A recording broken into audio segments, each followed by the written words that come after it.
Evangelho de Jesus Cristo, segundo escreveu Mateus, capítulo 13. Vamos colocar de pé, irmãos? Colocar de pé, versículo 1 até o versículo 23. Diz assim a palavra de Deus. Naquele mesmo dia, saindo Jesus de casa, assentou-se à beira-mar. Grandes multidões se reuniram perto dele, de modo que entrou num barco e se assentou. E toda a multidão estava em pé na praia. E de muitas coisas lhes falou por parábolas e dizia: eis que o semeador saiu a semear, e ao semear, uma parte caiu à beira do caminho, e vindo as aves a comer, outra parte caiu em solo rochoso, onde a terra era pouca, e logo nasceu, visto não ser profunda a terra. Saindo, porém, o sol a queimou, porque não tinha raiz, secou-se. Outra caiu entre espinhos, e os espinhos cresceram, a sufocaram. Outra, enfim, caiu em boa terra, e deu fruto, a 100, a 60 e a 30 por um. Quem tem ouvidos para ouvir, ouça. Então se aproximaram os discípulos e lhe perguntaram: por que lhes fala por parábolas? Ao que respondeu: o que a vós outros é dado conhecer os mistérios do reino dos céus, para aqueles não lhes é isso concedido. Pois o que tem, se lhe dará, e terá em abundância, mas ao que não tem, até o que tem lhe será tirado. Por isso lhes falo por parábolas, porque vendo não veem, ouvindo não ouvem, nem entendem, de sorte que neles se cumpre a profecia de Isaías: ouvireis com os ouvidos, e de nenhum modo entendereis, verei com os olhos, e de nenhum modo percebereis. Porque o coração desse povo está endurecido, de mau grado ouviram com os ouvidos e fecharam os olhos, para não suceder que vejam com os olhos, ouçam com os ouvidos, entendam com o coração, se convertam e sejam por coragem. Bem-aventurado, porém, os vossos olhos, porque veem, e os vossos ouvidos, porque ouvem. Em verdade vos digo que muitos profetas injustos desejaram ver o que vedes e não viram, e ouvir o que ouvis e não ouviram. Atendei, pois, a parábola do semeador. A todos os que ouvem a palavra do reino e não a compreendem, vem o maligno e arrebata o que lhe foi semeado no coração. Este é o que foi semeado à beira do caminho. O que foi semeado em solo rochoso, esse é o que ouve a palavra e recebe logo, com alegria, mas não tem raiz em si mesmo, sendo antes de pouca duração. Ele chegando a angústia ou a perseguição por causa da palavra, logo se escandaliza. O que foi semeado entre os espinhos é o que ouve a palavra. Porém, os cuidados do mundo e a fascinação das riquezas sufocam a palavra e fica infrutífera. Mas o que foi semeado em boa terra é o que ouve a palavra e a compreende. Este frutifica e produz a 100, a 60 e a 30 por um. Que Deus nos abençoe. Amém. Podemos sentar.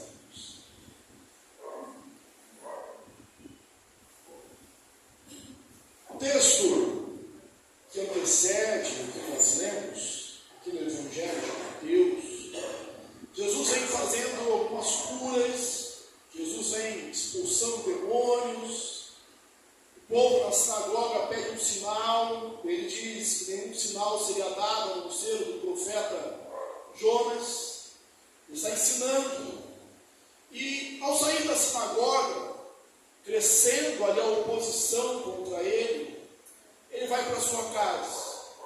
E diz que as multidões o acompanham do lado de fora. Parece do lado de fora a mãe e os irmãos de Jesus, as irmãs de Jesus. E chega até Jesus a informação: eis aí eles estão aí fora, a sua mãe e os seus irmãos, eles querem falar. Eles não podiam entrar por causa da multidão. Vamos lembrar que eles deveriam estar do lado de dentro, não do lado de fora. Deveriam estar perto, ouvindo as palavras de Jesus, e não longe. E aí Jesus responde assim: quem são? Minha mãe e meus irmãos. E apontam para os discípulos: eis aqui, minha mãe e meus irmãos. Pois todos aqueles que ouvem as palavras do meu Pai fazem a sua vontade. Esses são minha mãe, minhas irmãs, meus irmãos e minhas irmãs. Alguém pode pensar que essas palavras de Jesus fossem ofensivas à sua família, desrespeitosas à sua mãe.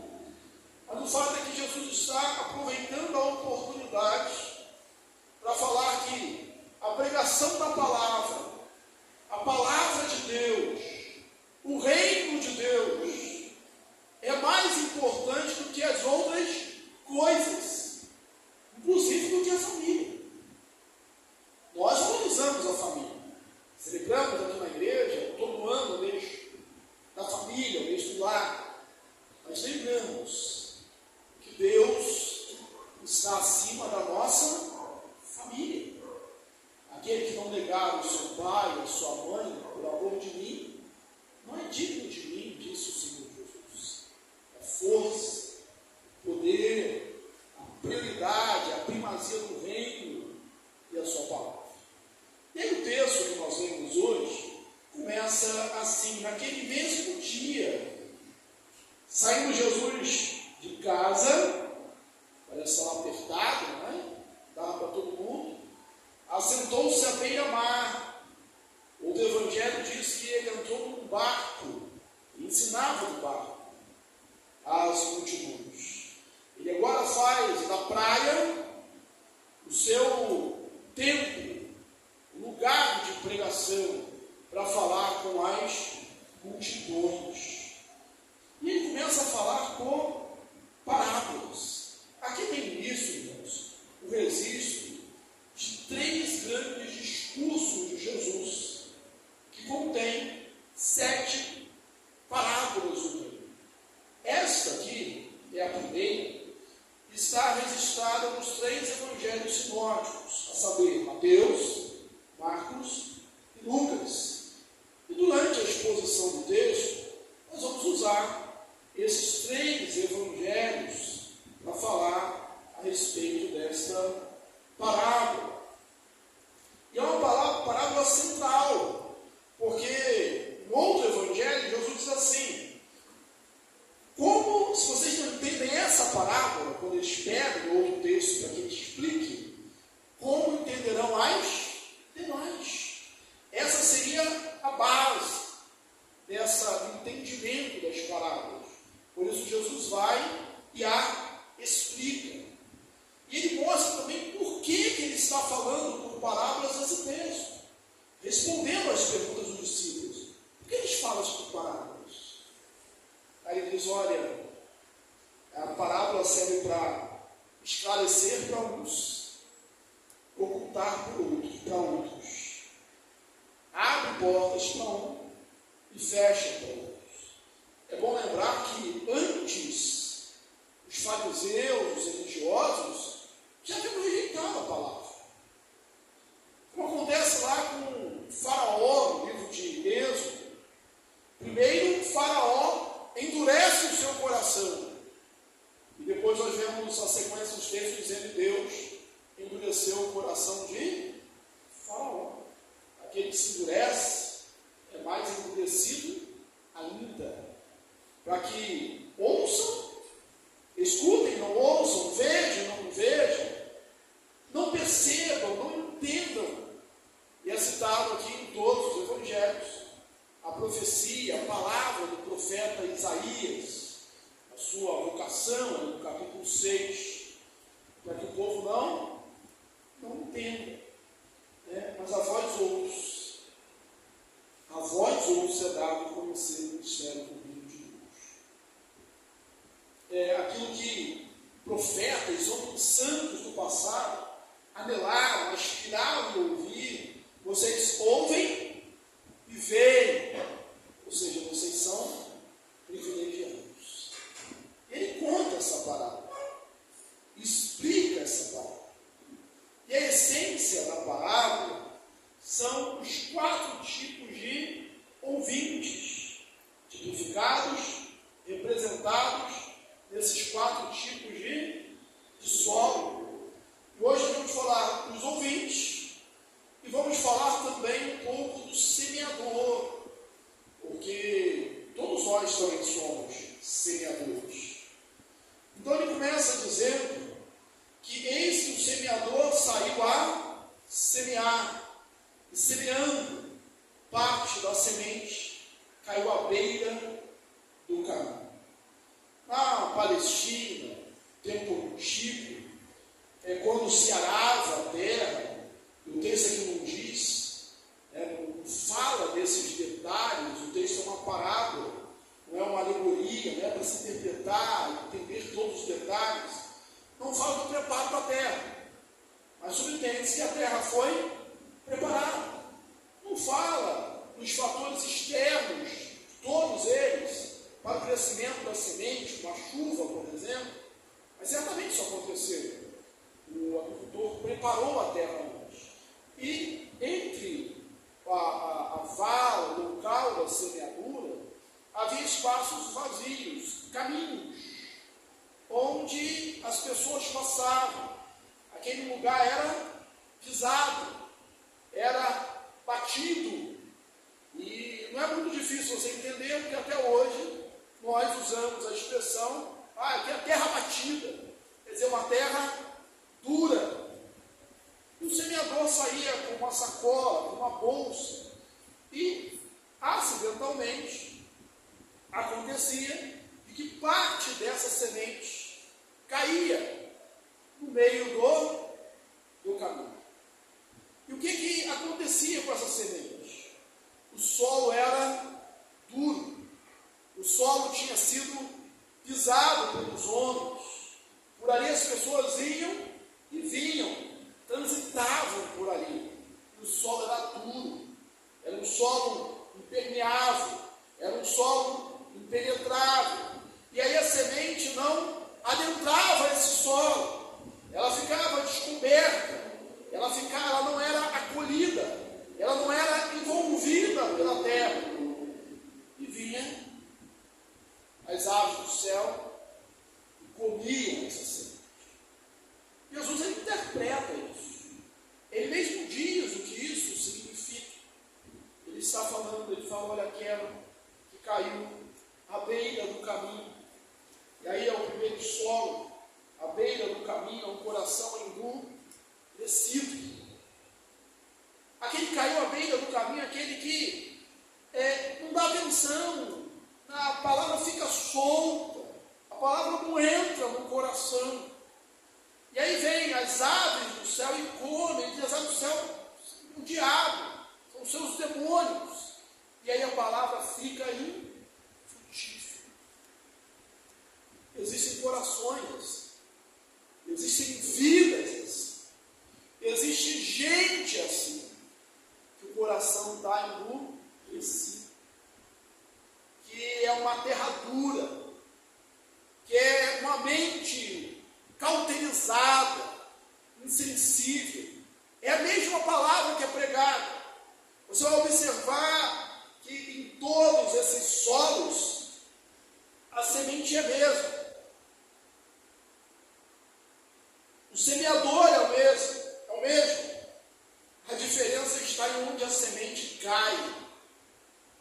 É a mesma palavra. Porque a semente é a palavra de Deus. O texto vai dizer isso.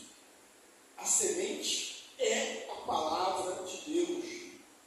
E ela cai às vezes no coração duro. Por que essa terra está dura? Porque as pessoas pisaram nela. Porque passaram por ela. E os corações estão endurecidos também por esse motivo. Porque foram pisados. Muita coisa passou por ali. Talvez muitas experiências ruins. Talvez muitas filosofias, muitos ensinamentos. Por ali talvez tenha passado muita decepção, muita derrota, muito engano. E aí o coração agora está endurecido. A palavra não penetra, a palavra não entra. E o texto diz que logo vem as aves do céu e arrebatam a semente. Costuma-se dizer que se o crente brinca de ser crente, o diabo não brinca de ser diabo. Ele vem e arrebata a semente. Ela fica infrutífera. Ela não germina. Ela não cresce. Ela não dá fruto. O resultado é vazio. O resultado é nada. Eu não sei se seu coração, por causa de alguma coisa na sua vida, de alguma coisa que tenha passado e pisado o solo do seu coração, talvez alguma mágoa, algum ressentimento, alguma decepção, talvez um conjunto de coisas tenha deixado o seu coração assim, puro, insensível, impenetrável à palavra. Não produz fruto. Esse é um tipo de terra. Esse é um tipo de coração. Esse é um tipo de gente. É um tipo de situação. E cabe que, sinceramente, nós nos analisemos e vejamos se, porventura, isso não esteja acontecendo com a gente. De ouvir a palavra e ser completamente indiferente à palavra. A palavra aqui seria indiferença, não consideração. A palavra não faz efeito. Eu gosto muito de lembrar os discípulos a caminho de Emaús, Lucas 24, que Jesus ia falando com eles. Eles não conheceram que era Jesus. Mas quando eles reconheceram que era Jesus, um deles fala assim: porventura não nos ardia peito, coração, enquanto eles falavam das Escrituras. Nós precisamos disso, de um coração que arde, que seja avivado, sensível à palavra de Deus. Mas há um segundo tipo de solo.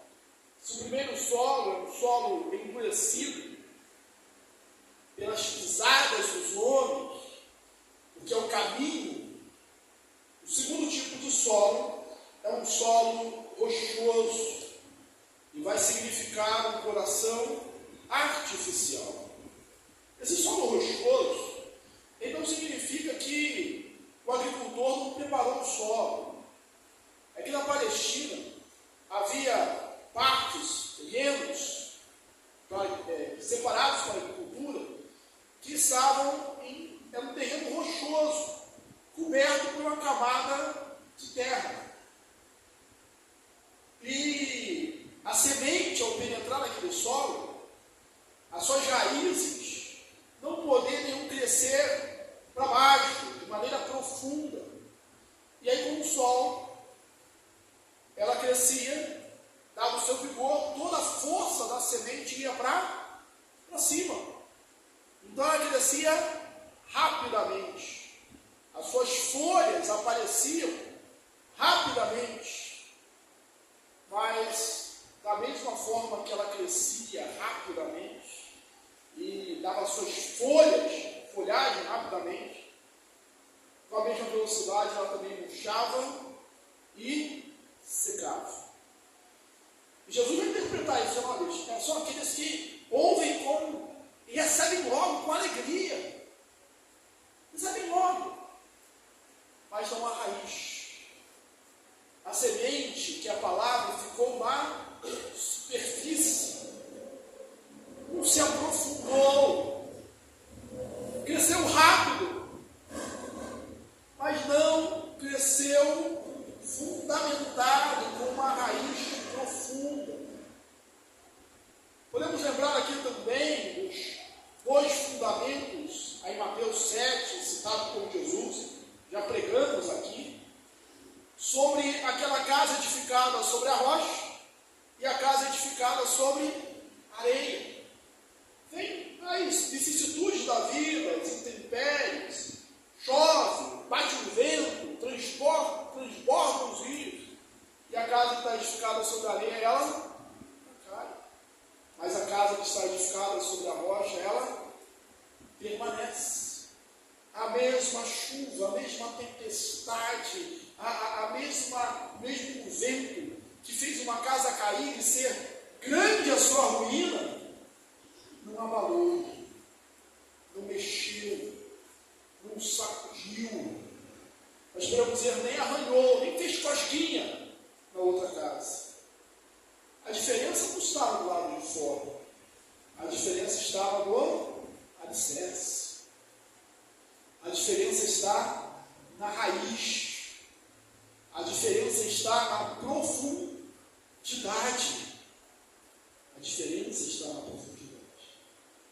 O texto vai dizer que veio o sol e a secou. E quando os interpreta, diz que é aquele que ouve e vem a perseguição e as angústias da vida e ele seca por não ter raiz.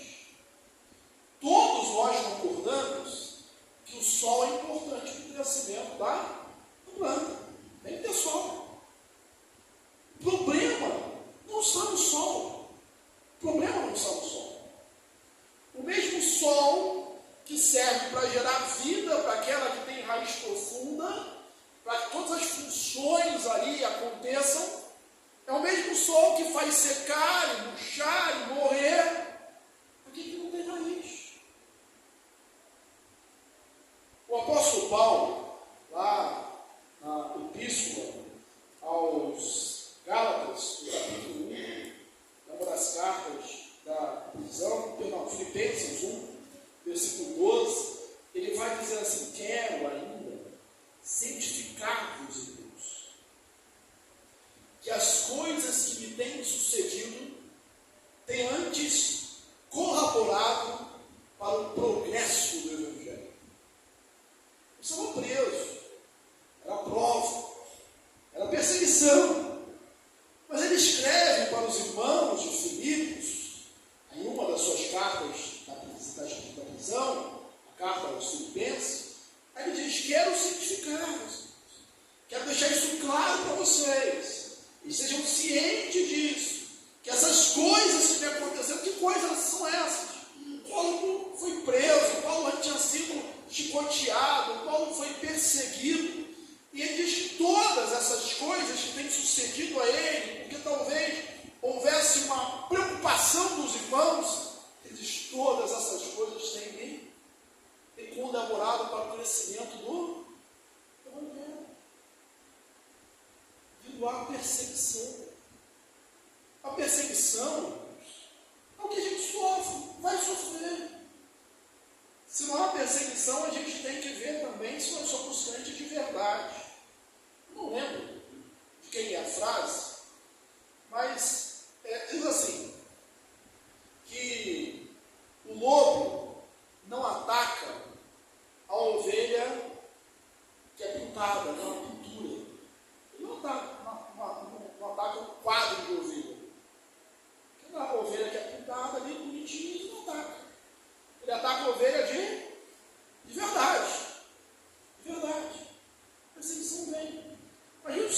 perseguição, ele fala de vindo, porém, a perseguição e a angústia.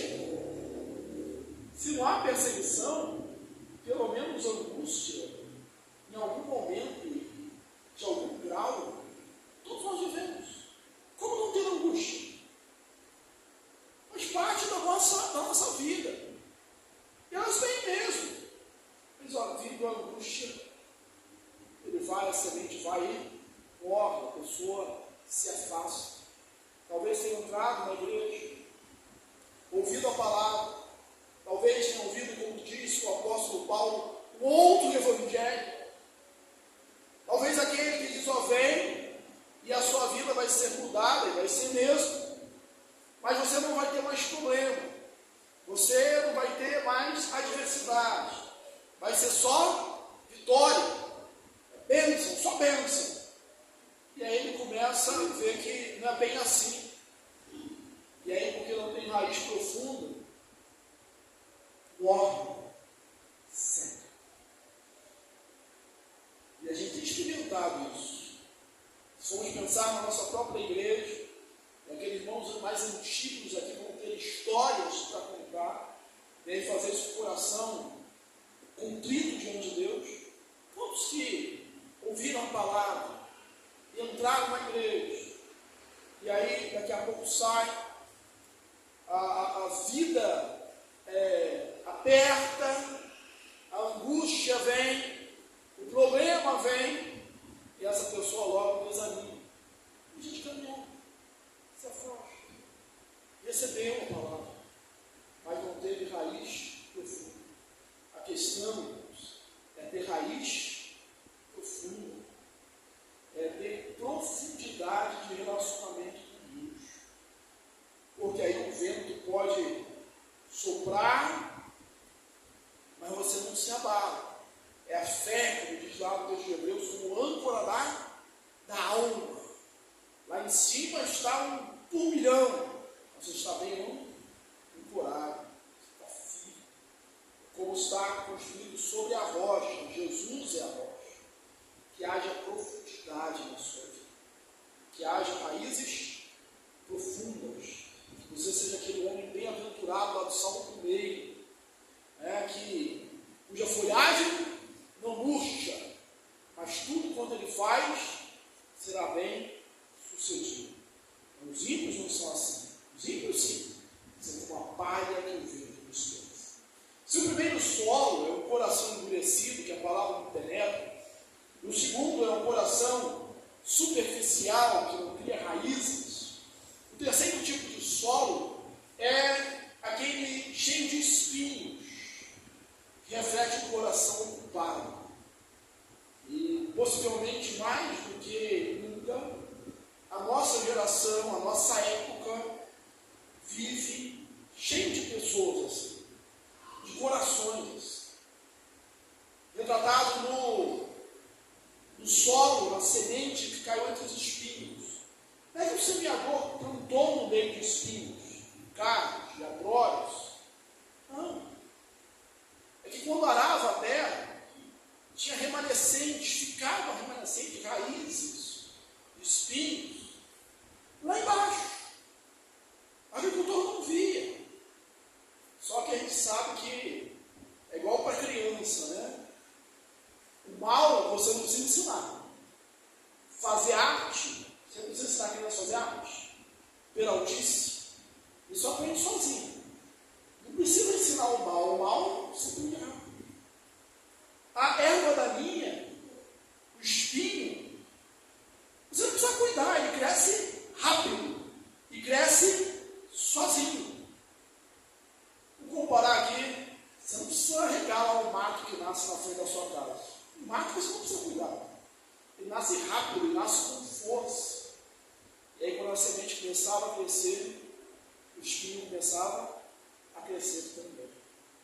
Crescia, via de regra, mais do que a semente, mais do que o trigo, sufocava.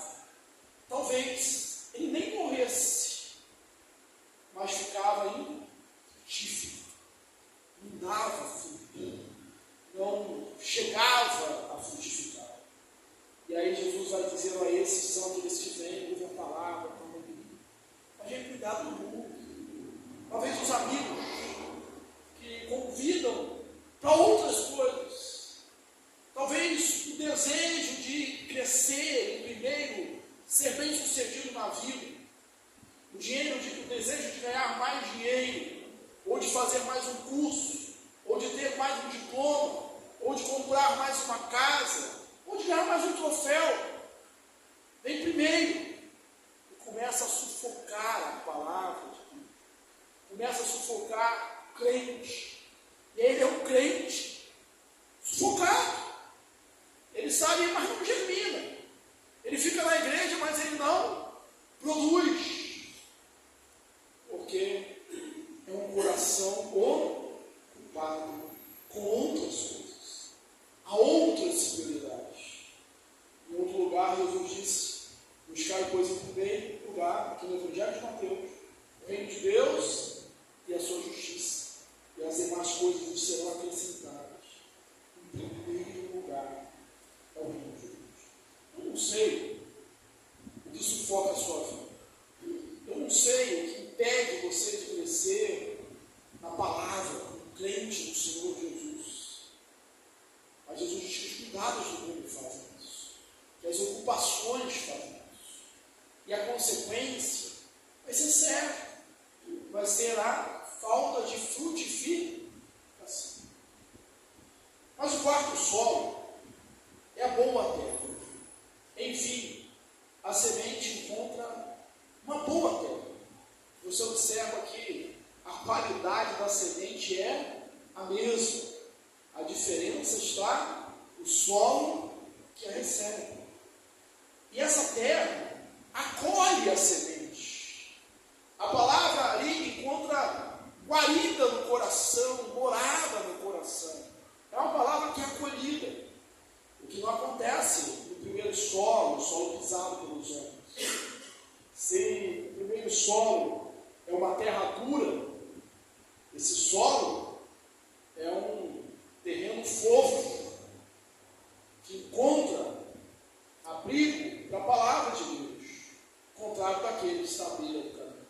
Se o segundo solo não é profundo, este solo ele tem espaço para a raiz crescer, ele é profundo, contrário do segundo solo.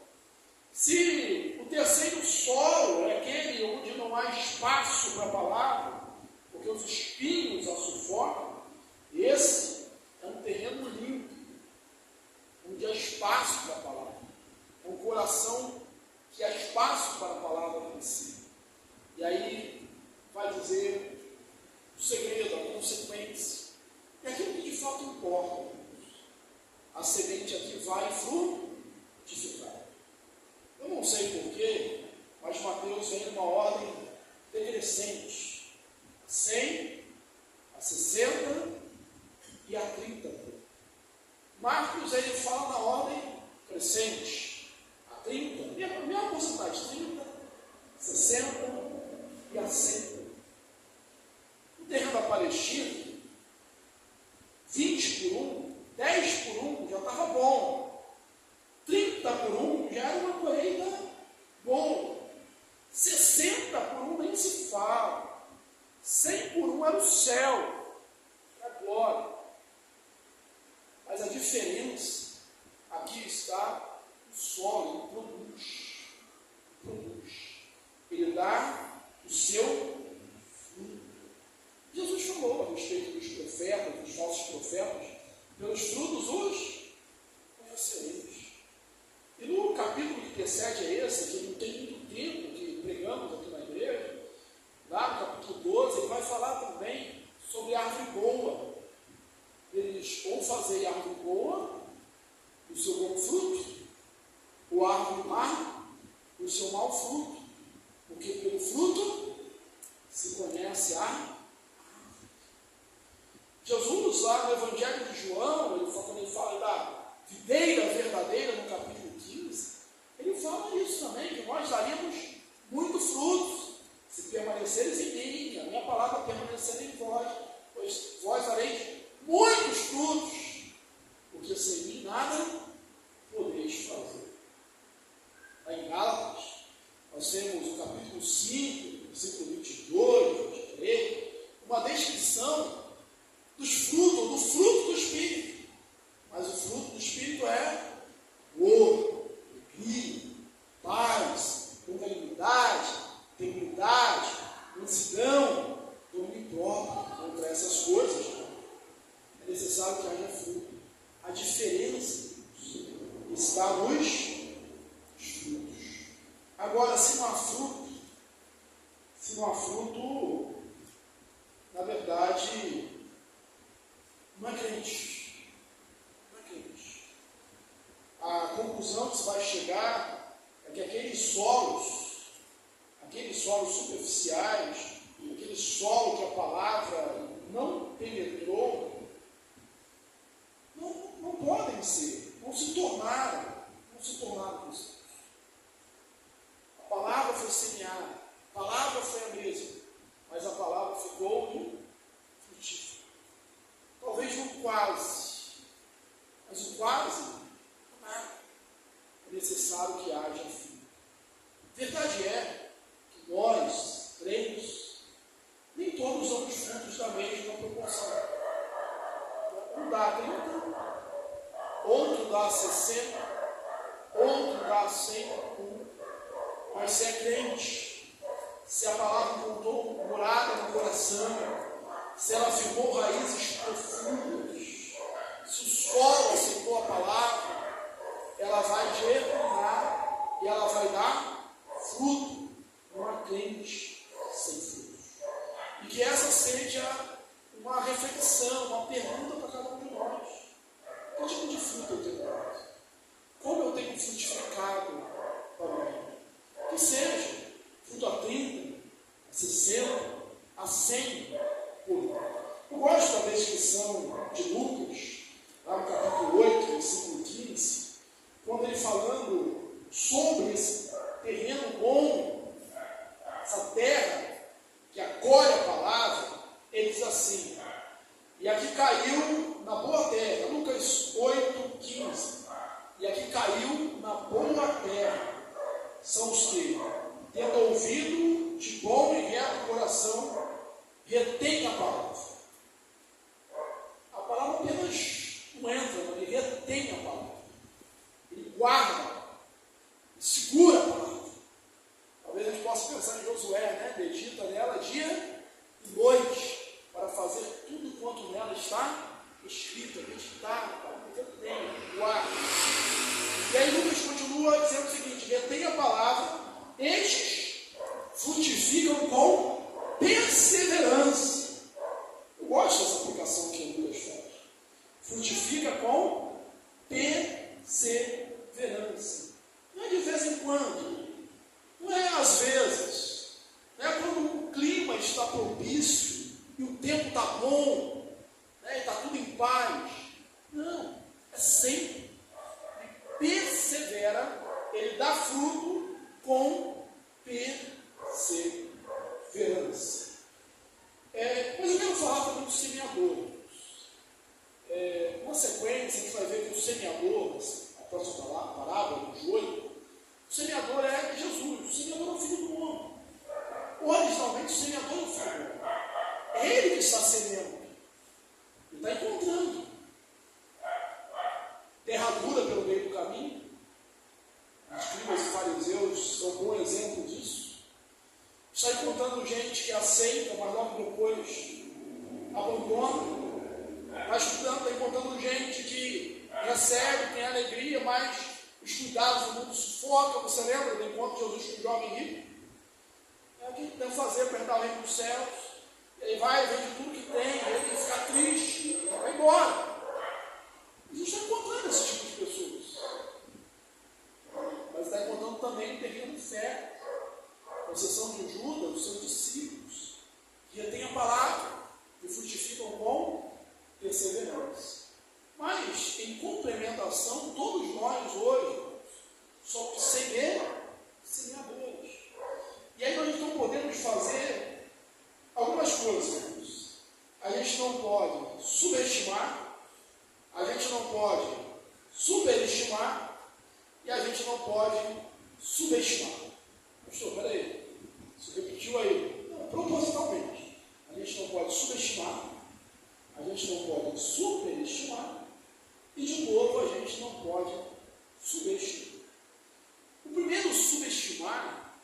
a gente não pode subestimar o inimigo. A gente tem que semear. O semeador é um corajoso. O semeador, ele não olha para o tempo, ele não pensa nas dificuldades, ele acorda cedo e sai a semear. Quem olha para o tempo nunca semeia. É do texto de provérbio, ele sai a semear. Mas ele não pode subestimar, melhor dizendo, subestimar o inimigo. Você vê que aqui não complô. Aqui tem os pés dos transeuntes que pisam o solo, que pisam a semente. Aqui a gente tem as aves do céu que comem a semente. Aqui a gente tem as rochas que não deixam a semente criar raízes profundas. Aqui a gente tem os espinhos que sufocam a semente. A gente tem um complô, a gente tem um grupo, a gente tem todas as circunstâncias contra a semente. A gente tem diversidades. A gente está no meio de uma guerra, uma batalha. A gente está estudando as quartas-feiras, Efésios, e vamos chegar nesse texto agora, na próxima quarta-feira. Nós estamos no meio de uma batalha, quando a gente semeia a semente. É uma guerra. A gente não pode subestimar isso. Eu lembro aqui do versículo que vai falar sobre a terra boa, e Mateus diz: enfim, não caiu na terra boa. Semeador, e aí a gente vai falar aqui do superestimar os resultados. O segundo é subestimar, e a gente não pode superestimar. Quando ele sai, ele começa, pensa nas sementes como algo valioso. Aí parte da semente cai pelo meio do caminho. O que acontece? As aves do céu vêm ali, comem, não dão nada. Não deu fruto, se perdeu a semente. Pensa como um investimento. Você perdeu o investimento. Pensa num dia de trabalho. Você perdeu um dia de trabalho. Pensa em alguma coisa que está fazendo, está fabricando. Quebrou. Não presta, vai ser descartado. Perdeu. O que as pessoas fazem quando isso acontece normalmente? Desanima. Desanima, para no meio do caminho. O semeador é um forte, irmãos. Ele não olha para a semente que está sendo perdida. Ele continua semeando. Continua assim. E não superestima os resultados. A gente quer pregar, quer falar, quer fazer um trabalho, e a gente quer que tudo aconteça imediatamente, rápido. Na natureza, e o exemplo que nós estamos usando, é necessário tempo para que as coisas aconteçam. Parte da semente se perde. Aí outra vai e cai só um rochoso, assim, começou a brotar, você abriu a janela de manhã, as folhas estão vivas, tem coisa boa daí. Aí no dia seguinte você olha o choro, você morreu. Quantas vezes eu te diz isso? O fulano está tão animado. Cadê esse fulano não? E aí a gente desanima, desencoraja. Acho que a gente superestima os resultados. Alguns vão se perder. A outra vai cair no meio dos espinhos. Ele não parou, ele continua. E ela vai se crescendo, mas daqui a pouco ela está sufocada, e quando ele vai ver, não tem fim. E aí o terceiro aqui, o subestimar de novo. A gente não pode subestimar a promessa de Deus. Vai dar frutos. Vai dar certo. Vai funcionar. Deus está aqui. Deus está nesse negócio. Deus está agindo.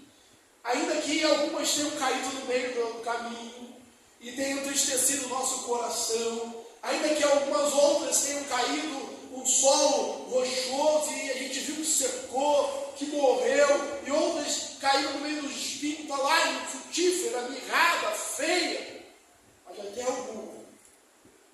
algumas que vão cair no solo bom, e essa que cai no solo bom, esse que vai dar fruto, vai compensar todo o esforço, vai fazer parecer nada todo o prejuízo, vai acabar com todo o sofrimento, com toda a tristeza, porque só essa semente vai produzir a 100, a 60 e 30 dias. Uma vida de 5 anos. Uma pessoa que tem raízes profundas pelo seu testemunho, pela sua pregação, pelo seu discipulado, pelo convite que você fez um dia para vir na igreja. A gente não sabe quantas vidas serão alcançadas, quanto fruto ainda dá. Eu estou tentando aqui lembrar do nome do autor de uma frase que eu não anotei, mas eu gosto muito. A frase é essa aqui: qualquer um pode contar quantas sementes há numa maçã, mas só Deus pode contar quantas maçãs há numa semente. Porque aquilo ali pode produzir muito, e a gente pode nem ter visto, nem saber o resultado, nem ver com os nossos olhos o fruto daquilo que um dia semeamos. Isso acontece. Às vezes uma pessoa que aceitou Jesus, ela vai pregar para outras pessoas. Então continue, lança sementes, não olhe para trás. No texto tem que coisa apavorada. E olha para trás, não é digno do reino. Então quem pôs a mão arada não pode olhar para trás. Não olhe para trás. Não desista. Você é um semeador. E o que esse semeador faz? Ele sai a semear. Porque senão não vai passar. E tem esse tipo de solo você. Você seja um solo limpo, fofo, profundo, para que a palavra de Deus produza muitos frutos. Mas está difícil. Aí lembra o Salmo 126. Aquele que sai andando e chorando, enquanto semeia, voltará com júbilo trazendo os seus filhos. Pode chorar enquanto semeia. Pode chorar enquanto vai fazendo a obra. Pode chorar. Mas vai fazendo. Porque vai voltar com júbilo. A promessa de Deus é essa, que parte das sementes produzirão a 60, a 30, 60 e a 100 para a glória de Deus. Que Deus te abençoe. Em nome de